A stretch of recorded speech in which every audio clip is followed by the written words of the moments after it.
জানাচ্ছি যে যদি আমার মৃত্যু হয় তার জন্য ইব্রাহিম হোসেন আক্কু, পিতা মকবুল সরকার, মোহাম্মদ জিয়া, পিতা নান্নু, মান্নান, পিতা আফসার আলী, মোহাম্মদ শামসুল, পিতা মঈনুদ্দিন, মিলন সরকার, পিতা মঈনুদ্দিন ও কামরুল ফকির, পিতা কাসিম ফকির দায়ী থাকিবে, বা আমার পরিবারের কোনো রকম হামলা হইলে তাহার জন্য আক্কু, মিলন সহ সন্ত্রাসী শ্রেণীর লোকজন দায়ী থাকিবে।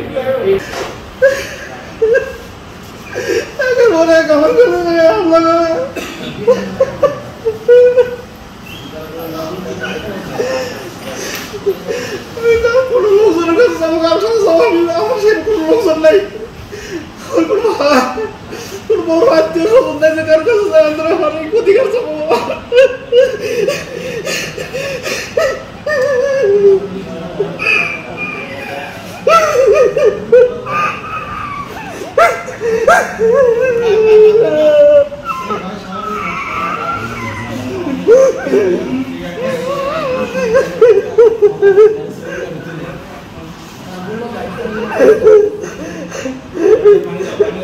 আমি মোহাম্মদ জাহাঙ্গীর হোসেন, পিতা মৃত খলিল সরকার, শাহ বুজুরবাড়িয়া থানা, বগুড়া সদর, জেলা বগুড়া। এই মর্মে বিবৃতি প্রদান করিতেছি যে আমি নৈতিক সূত্রে প্রাপ্ত 3.33% জমি ওয়ারিশ সূত্রে প্রাপ্ত হইয়া দীর্ঘদিন যাবৎ দোকান ঘর প্রস্তুত করিয়া ভোগদখল করে আসিতেছি। আমার অংশের জমিটুকু বগুড়া সদর উত্তর গোলাবাড়ি রাস্তায় সংলগ্ন হওয়ায় মূল্যবান সম্পত্তি হইতেছে বটে। আমার চাচাতো ভাই মিলন আমার জমির পিছনের অংশ এবং রাস্তা সংলগ্ন কিছু অংশ প্রাপ্ত হইয়া বগুড়া ব্র্যাক ব্যাংকের গোলাবাড়ি শাখা নিকট হইতে তার দখলীয় প্রায় 21 শতক জমি মর্গেজ রাখিয়া অপকৌশলে বাজার মূল্যের তুলনায় অধিক পরিমাণ অঙ্কের টাকা লোন হিসেবে গ্রহণ করে।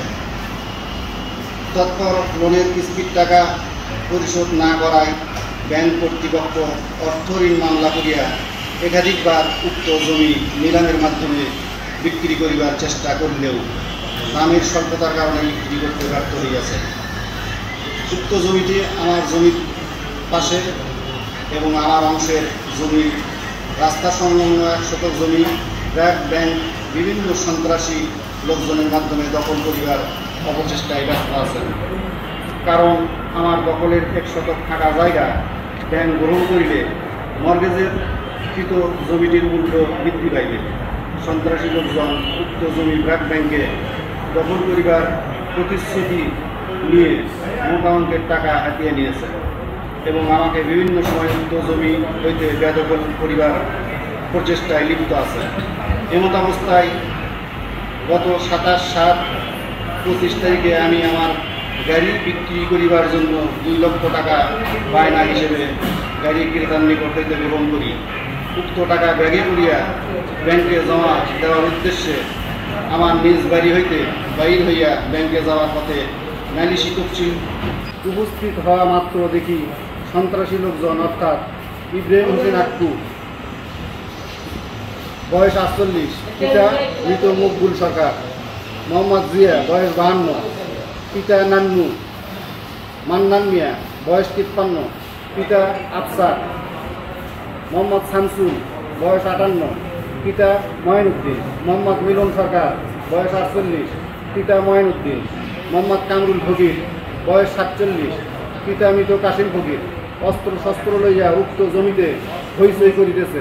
আমি ঘটনাস্থলে উপস্থিত হইলে আক্কু আমার কানে কানে এসে বলে, আমার 5 লক্ষ টাকা না দিলে এই জমি তোমার হইবে, অন্যথায় উক্ত জমি আমরা দখল করিয়া লইয়া ব্যাংকে বুঝিয়া দেব, তোমার করার কিছুই থাকিবে না।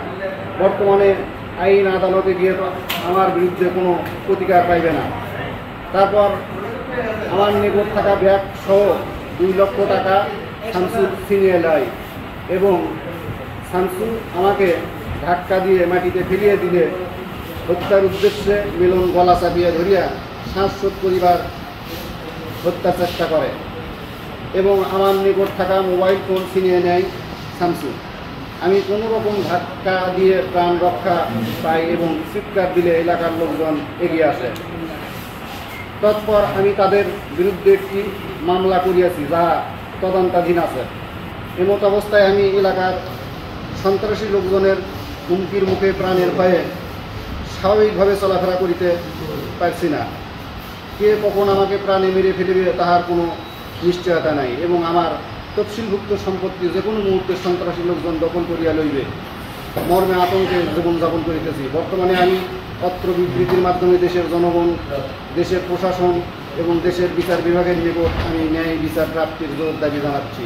ইতিপূর্বে উক্ত ভূমি দস্যু চাঁদাবাজ আক্রু বিভিন্ন সময় প্রভাবশালী বিভিন্ন দলের প্রভাবশালী বিভিন্ন নেতার বাড়িতে অফিসে উপস্থিতি দেখা যায়।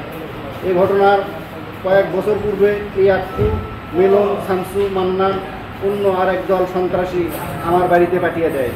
আমার এই 611 দাগের জমি তাদের লিখে না দিলে হত্যার হুমকি দেয়, যার প্রেক্ষিতে আমি থানায় অভিযোগ দিলে কোনো প্রতিকার না পেয়ে 20/7/2022 ইংরেজি তারিখে পুলিশ সুপার বরাবর অভিযোগ দিই। পুলিশ সুপার মহোদয় কোর্টে প্রেরণ করে সেই অভিযোগ। কোর্ট থানায় তদন্ত দেয় এবং তার আর কোনো প্রতিকার হয় না। এভাবেই অপরাধীরা উৎসাহিত হয়। এই বিখ্যাত ভূমিদস্যু আক্রু ইতিপূর্বে রাস্তার নামে আমার বাড়িতে জায়গা দখল করতে এসেছিল এবং 90খানা মোটরসাইকেল ও 2খানা কার গাড়ি সহ তৎকালীন নারুলি পুলিশ ফাঁড়ির TSI আনিসুর রহমান তাদের আটক করেছিল এবং আক্রুকে পুলিশ উত্তম মাধ্যম দিয়ে আক্রু দাঁড়ায় প্রচার করেছিল। তাছাড়া এইসব অপরাধী কুচক্রী তাদের সমাজে বিভিন্ন হীন ষড়যন্ত্র বাস্তবায়নের জন্য একখানা সংগঠন তৈরি করে, যা মালেকা আফসার ফাউন্ডেশন নামে চালায়। এখানে লক্ষ লক্ষ টাকা বিভিন্ন জায়গা থেকে চাঁদা উত্তোলন করে। যথাযথ কর্তৃপক্ষের দৃষ্টির আড়ালে অল্প পরিসরে গোপনীয়তা বজায় রেখে নামমাত্র বিতরণ করে থাকে।